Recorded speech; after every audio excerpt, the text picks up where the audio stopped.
आज आम निकट में आमर अग्रगण्य पूज्य एवं वरिष्ठ नागरिक प्रोफेसर सार अच्छा प्रोफेसर सार को अनुरोध जे आपण समस्त को आज मकर संक्रांति रे सूर्य उत्तरायण होती समस्त शुभ हो ए विषय किसी वार्ता दिंतु।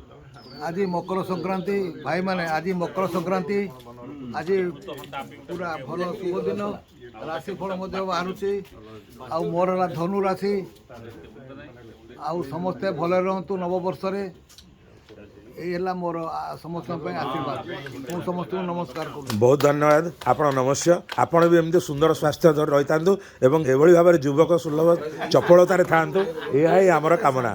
जय जगन्नाथ। शुणु मु बहुत चपल अच्छी आपण जो मास कहले यही मासरे से मासरे संगम मोर सबुदिन संगम आमर परवर्ती आकर्षण सार का पाखु जीवा आमर परवर्ती आकर्षण हरिश्चंद्र सार सार आपण किसी वार्ता दिंतु आपण समस्त किसी वार्ता दिंतु मित्र मान बुझे ये छाड़े नहीं जमा ना ये आनिक समस्त पाखे माइक्रोफोन लगे सारे। आज मकर संक्रांति मकर संक्रांतिर अर्थ है मकर राशि की आज ग्रहराज सूर्य चलन करुचंती अर्थात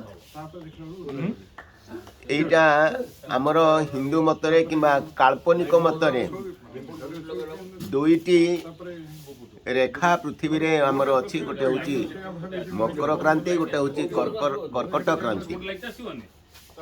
मकर मकर राशि मकर कुंभ मीन मेष वृष मिथुन कर्कट राशि पर्यंत उत्तरायण भाव में सूर्य रहती अहमदाबाद पाखे कर्कट राशि पाखरु सेटा दक्षिणायन आरंभ है कर्कटा माने कर्कट सिंह कन्या तुला बिछा धनु पर्यंत तेणु धनु राशि आज मकर राशि को सूर्य जाइछंती अर्थात ग्रीष्म काल आरंभ होईची। ग्रीष्म अर्थात शीत कमिजिव कुसुम माने ग्रीष्म ऋतुर आगमनर एटा पूर्वाभास।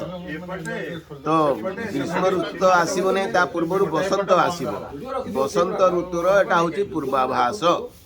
यही बसंत ऋतु जो आसब एवं सब गचर पत्र झड़ी जाइए वृक्ष सब कलिया पत्र माने सब माने कलिया पत्र सब गछरे सब जन्मे परभृत पाठन कर कोइली आसीबो परभृत माने कोइली कोइली कुहू कुहू कले सेटा बसंत आगमनर तार तार मानव शरीर ऊपर कौन इम्पैक्ट प्रतिक्रिया रहिबो ता विषय आपन प्रतिक्रिया कौन।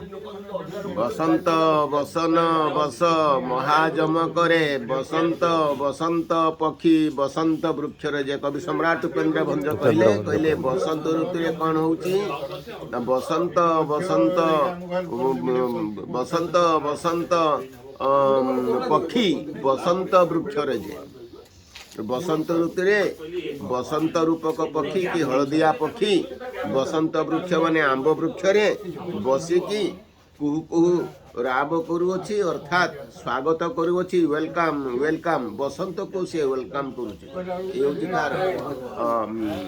कवि सम्राट उपेन्द्र भंज लिखिले। किंतु आपनकर ए जो बसंत रास गोटे हुए जोटा रवि ठाकुर यूनिक सेठी एबे बसंत जो समागम हम शांतिनिकेतन ने एवं सेठारे से बसंत उत्सव करिवे ए विषय आप किछि कहिबे कि बसंत उत्सव केवल एबे नुह सृष्टि जतने मनुष्य सभ्यता अभ्युदय घटिला मनीष क्रमे क्रमे सिविलाइज सोसाइटी को प्रवेश कला ऋतु चक्र रे बसंत ऋतु होचे श्रेष्ठ ऋतु कारण श्रेष्ठ कहीं कहवा ए ऋतु रे ना शीत अच्छी ना गरम अच्छी ए समय रे शस्य उत्पन्न करके लोक मैंने घरे संचय करके रखि था समस्त मन में आनंद उल्लास रे भरी रही था प्रकृति रानी नवपल्लवित हुए जो नदीर जल निर्मल थाए आकाश निर्मल थाए पृथ्वी रे वृक्षलता जते सब वृक्षलता सब नव पल्लव रे पल्लवित होती नानादि पुष्प फल रे परिपूर्ण होती प्रकृति रानी हसी उठे ନାଇଁ ପୁରୁଷ ଏବଂ ନାରୀଙ୍କ ଭିତରେ କିଛି ପରିବର୍ତ୍ତନ ହୁଏ କି? ପୁରୁଷ ନାରୀ ମାନଙ୍କ ଭିତରେ ପରିବର୍ତ୍ତନ ହବାଟା ସ୍ୱାଭାବିକ କଥା, କାରଣ ମଣିଷକୁ ଏ ପ୍ରକୃତି ହିଁ ପରିଚାଳିତ କରୁଛି। ମନୁଷ୍ୟ ମନଟା ଗୋଟେ ଏମିତିକା ଚଞ୍ଚଳ ବସ୍ତୁ, ଏମିତିକା ଚଞ୍ଚଳ ଇନ୍ଦ୍ରିୟ, ତାଠୁ ଚଞ୍ଚଳ ଇନ୍ଦ୍ରିୟ ଆଉ କୌଣସି ଇନ୍ଦ୍ରିୟ ନୁହନ୍ତି। ମନମୟ ଏବଂ ମନସ୍ଚାସ ମାନେ ତାକୁ ଭଗବାନ ଗୀତାରେ କହିଛନ୍ତି ମନସ୍ଚାସ୍ମି ଇନ୍ଦ୍ରିୟାଣାଂ ମନସ୍ଚାସ୍ମି, ଇନ୍ଦ୍ରିୟ ମାନଙ୍କ ଭିତରେ ମୁଁ ହେଉଛି ରଜା। ଅର୍ଥାତ୍ ମନ କେତେବେଳେ କୋଉ କଥା ଚିନ୍ତା କରୁଛି। ଏବେ ନର୍କ କଥା ପାତାଳ କଥା ଚିନ୍ତା କଲାକୁ ସାଙ୍ଗେ ସାଙ୍ଗେ ଯାଇକି ସ୍ୱର୍ଗ କଥା ଚିନ୍ତା କଲା। ମନ ମାନେ ଟ୍ୱିଙ୍କଲ ଅଫ୍ ଆଏ ଏତେ ଫାଷ୍ଟ, ଏତେ ତୀବ୍ର ବେଗରେ ଗତି କରୁଛି, ତାକୁ ପରିକଳ୍ପନା କରାଯାଇପାରିବ ନାହିଁ। ତେଣୁ ସ୍ୱଭାବରେ ମନୁଷ୍ୟ ହେଉଛି ପ୍ରକୃତି ପ୍ରେମୀ, ମନୁଷ୍ୟ ହେଉଛି ସଙ୍ଗୀତ ପ୍ରେମୀ, ମନୁଷ୍ୟ ହେଉଛି ପରିବର୍ତ୍ତନ ପ୍ରେମୀ। ମନୁଷ୍ୟ ଭଲ ପାଏ ପୃଥିବୀକୁ ଏବଂ ପଞ୍ଚମହାଭୂତକୁ, କ୍ଷିତି ଆପ୍ ତେଜ ମରୁଦ୍ଗମ ଯେଉଁଗୁଡ଼ାକ ଅଛି ସେଇମାନଙ୍କୁ ନେଇକି ମଣିଷ ପରିଚାଳିତ ହେଉଛି। ଏବଂ ଏହା ଦ୍ୱାରା ମଣିଷ ମନରେ ଦିବ୍ୟ ଚେତନାମାନ ଜନ୍ମ ହେଉଛି। ଯାହା ହେଉ ଆପଣ ନିଜର ବାକ୍ଚାତୁରୀ ଏବଂ ବିଶିଷ୍ଟ ନାଟ୍ୟକାର, ବିଶିଷ୍ଟ ଲେଖକ, ଆପଣଙ୍କ ମୋର ନମସ୍ୟ। କିନ୍ତୁ ଆପଣ ମୁଖ୍ୟ ପ୍ରଶ୍ନକୁ ଅତି ଚତୁରତା ସହିତ ଏଡ଼େଇ ଦେଇଥିବାରୁ ମୁଁ ଆପଣଙ୍କୁ ଧନ୍ୟବାଦ ଦେଉଛି। ଏବଂ ଆପଣ ଯେଭଳି ମୂଳ ପ୍ରଶ୍ନର ଉତ୍ତର ଏବେ ଦେଇଦେଉଛି। ଆଜ୍ଞା। ସମ୍ରାଟ ଉପେନ୍ଦ୍ର ଭଞ୍ଜ ତାକୁ ସମାଧାନ କରିଛନ୍ତି। କଣ ସମାଧାନ କରିଛନ୍ତି? ପ୍ରେମ ସୁଧାନିଧି କାବ୍ୟରେ କବି ସମ୍ରାଟ ଉପେନ୍ଦ୍ର ଭଞ୍ଜ ତାକୁ ସମାଧାନ କରିଦେଲେ। ପ୍ରେମ ସୁଧାନିଧି, ସେ କାବ୍ୟର ନାଁ ହେଉଛି ପ୍ରେମ ସୁଧାନିଧି। ମାନେ କାବ୍ୟର ନାଁ କେମିତା କରା, ନାମକରଣ କେମିତା କରାହେଇଛି? ଇଏ ପ୍ରେମରୁ ଅମୃତ, ପ୍ରେମର ସୁଧା ଏବଂ ତାର ନିଧି, ମାନେ ଏମିତିକା ଗୋଟେ ଦିବ୍ୟ ବସ୍ତୁକୁ ସେ ସୃଷ୍ଟି କରିଛନ୍ତି, ଦିବ୍ୟ ରସ, ଯେ ତାକୁ ଯୋଉ ପାଠକ ମାନେ ପାଠ କରୁଛନ୍ତି, ସେଥିରୁ ଯୋଉ ରସ ଆସ୍ୱାଦନ କରୁଛନ୍ତି, ରସ ଗ୍ରହଣ କରୁଛନ୍ତି, ତାହା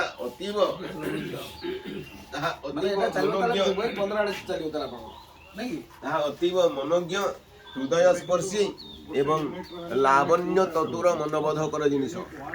ଲାବଣ୍ୟ ତତ୍ତ୍ୱର ମନବୋଧକର ରସିକ ବିଚାର କରେ। ମୁଁ ଏବେ ଆପଣଙ୍କୁ କାବ୍ୟ ଉପରକୁ ଟିକେ ଆସିବି, ଆପଣମାନେ ଦୟା କରିକି ଶୁଣନ୍ତୁ। କବି ସମ୍ରାଟ କଣ କହିଛନ୍ତି ଏଇ ସମୟକୁ ନେଇକି?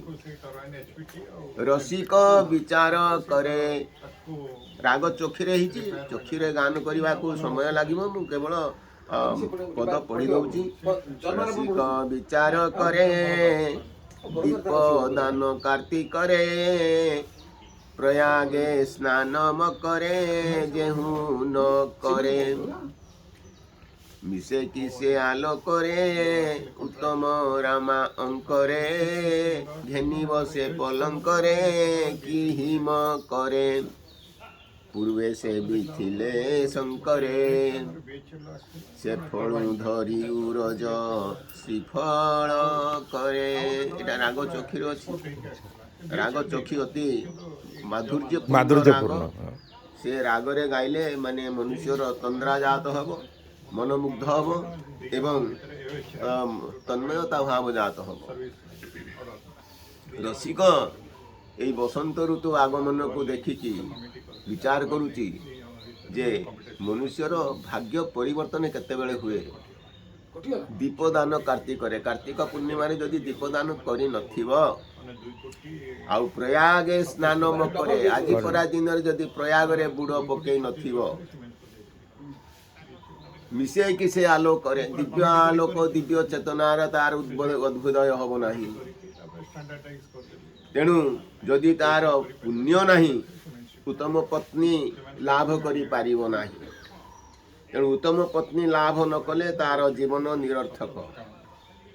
ଜୀବନ ଯଦି ନିରର୍ଥକ ହେଲା ତାର ମନୁଷ୍ୟ ଜନ୍ମ ତାମାନେ ଆପଣ କହିବାକୁ ଚାହୁଁଛନ୍ତି କି ଜୀବନ ଯାହାର ଜୀବନ ମନୁଷ୍ୟ- ସାର ହେବା ଦରକାର, ଉତ୍ତମ ପତ୍ନୀ ହେବା ଆବଶ୍ୟକ। ଜୀବନ ମନୁଷ୍ୟ ଜୀବନରେ ଯଦି ସାର୍ଥକତା ଅଛି, ଯଦି କିଛି ମହତ୍ଵ ଅଛି, ତାହେଲେ ଉତ୍ତମ ପତ୍ନୀର ଆବଶ୍ୟକ ଅଛି। ଜୟ ଜଗନ୍ନାଥ, ଜୟ ଜଗନ୍ନାଥ। ଉତ୍ତମ ପତ୍ନୀ ପ୍ରାପ୍ତି ପାଇଁ ଉତ୍ତମ ପତ୍ନୀକୁ ଗ୍ରହଣ କରିବାକୁ ହେଲେ ପୁରୁଷକୁ ବହୁ କଠିନ ତପସ୍ୟା କରିବାକୁ ପଡ଼ିଥାଏ। ଏଇଟା କବି ସମ୍ରାଟ ଉପେନ୍ଦ୍ର ଭଞ୍ଜଙ୍କ ଭାଷା। ଏମିତିକା ମାନେ ଏଭଳି ବିଟପ ସାହିତ୍ୟ ପୁରୁଷ, ସୃଷ୍ଟି ହୋଇନାହିଁ।